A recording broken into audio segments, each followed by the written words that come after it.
শিক্ষামন্ত্রীর পদত্যাগের দাবিতে জাতীয় সংসদ ভবন এলাকায় বিক্ষোভ করছেন আন্দোলনরত এইচএসসি পরীক্ষার্থীরা।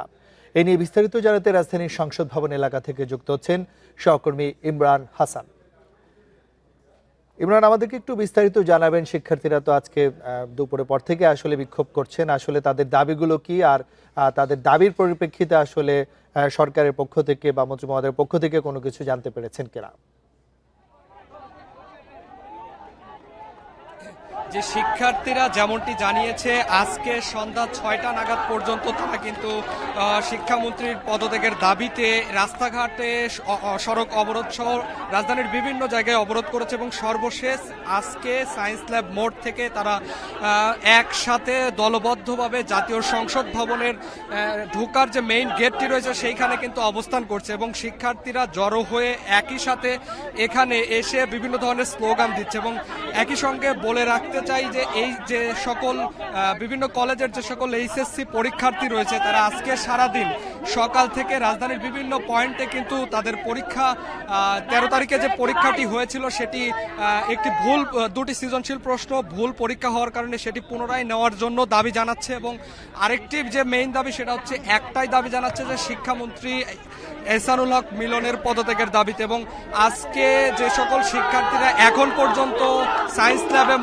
জড়ো হয়েছেন তারা কিন্তু বিভিন্ন ধরনের স্লোগান দিয়ে সংসদ ভবনের এই জায়গাটিতে অংশগ্রহণ করছেন। এবং আমরা দেখতে পাচ্ছি যে একটু আগেই আজকে কিন্তু সংসদ অধিবেশন ছিল এবং বিভিন্ন যে সকল মেম্বার অফ পার্লামেন্ট রয়েছেন সংসদে তারা এই সংসদ অধিবেশন শেষ করে সংসদ থেকে বের হওয়ার কথা রয়েছেন, কিন্তু এরকম উদ্ভূত পরিস্থিতির কারণে শিক্ষার্থীরা যখন এখানে এসে একসাথে জড়ো হয়েছেন তারা রাস্তার যে ব্লকেড আছে সংসদ ভবনের মেইন রাস্তার সেটি কিন্তু আটকিয়ে দিয়েছে এবং যার কারণে রাস্তার যান চলাচল বন্ধ হয়ে গেছে। এবং একই সাথে সংসদ ভবনের ভিতরে যে সকল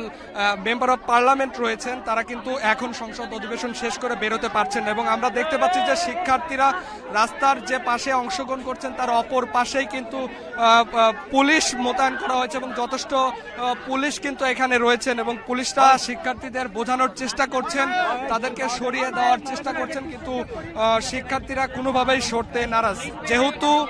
আগামীকাল সকালেও তাদের এইচএসসি পরীক্ষা রয়েছে, আমরা অনেক শিক্ষার্থীর সাথে কথা বলেছি, তারা যেমনটি জানিয়েছেন যে তাদের মানসিক অবস্থা অর্থাৎ আগামীকাল পরীক্ষা দেওয়ার জন্য তাদের যে পরীক্ষার প্রিপারেশন প্রস্তুতি নেওয়ার যে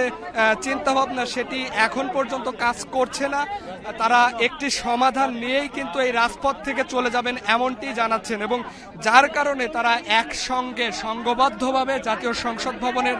এই অংশটিতে এসে জড়ো হয়েছেন এবং এখানে বিভিন্ন জন বসে পড়েছেন এবং বিভিন্ন স্লোগান দিচ্ছেন, উত্তাল করছেন এবং তারা পরীক্ষার আগামীকালকের পরীক্ষা সহ এর 13 তারিখের যে পরীক্ষাটি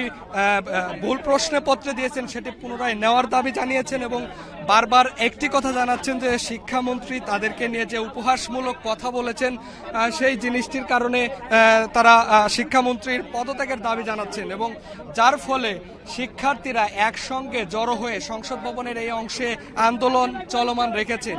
এবং অনেক শিক্ষার্থী অভিযোগ করছেন যেহেতু তাদের আগামীকাল সকালে পরীক্ষা রয়েছেন যার ফলে তারা পরীক্ষা দেওয়ার প্রস্তুতিতে নেই, যার কারণে তারা এখন পর্যন্ত আন্দোলন চলমান রয়েছে এবং সন্ধ্যা 6টা নাগাদ, যেহেতু 6টা পার হয়ে গেছেন, 6টা পর্যন্ত তারা কিন্তু রমনা থানার যে ডিসি ছিলেন সায়েন্স ল্যাবে সেখানে তারা আলটিমেটাম দিয়েছিলেন এবং সেই সায়েন্স ল্যাব মোড় শেষ করে তারা এখন জাতীয় সংসদ ভবনের এই অংশে এসে একসাথে জড়ো হয়েছেন এবং